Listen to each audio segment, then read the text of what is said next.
ज्यांना साक्षात श्री स्वामी समर्थ महाराजांनी देह रूपात दर्शन दिलं त्या काटकर साहेबांचे गुरु कोण असतील ऐकून घेऊयात काटकर साहेबांकडून। ही परंपरा अशी आहे, स्वामीने शंकर महाराजांना मंत्र दिला, मग शंकर महाराजांनी मधुकाकांना दिला आणि मधुकाकानंतर माझ्याकडे आला। पण साहेबांकडूनच ऐकून घेतलं की त्यांची गुरु परंपरा किती महान आहे। पण तरीही मी तुम्हाला थोडक्यात सांगतो की आपल्या श्री स्वामी समर्थ महाराजांनी या शंकर बाबांना गुरुमंत्र दिला। हे शंकर बाबा ज्यांच्यामुळे सोलापुरात आले ते म्हणजे जनार्दन बुवा।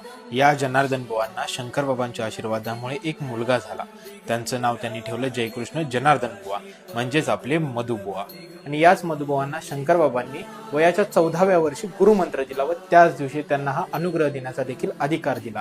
आणि याच मधुबुवांनी आपल्या काटकर साहेबांना हा गुरुमंत्र दिला व त्याच दिवशी काटकर साहेबांनाही अनुग्रह देण्याचा अधिकार दिला। तर आता तुम्हाला एक स्क्रीनवर एक फोटो दिसत आहे, यामध्ये तुम्हाला साहेबांची गुरु परंपरा लक्षातच येईल। म्हणजे याचा संदर्भ असा येतो की साक्षात श्री स्वामी समर्थ महाराजांनी साहेबांना गुरुमंत्र दिला। श्री स्वामी समर्थ, जय शंकर।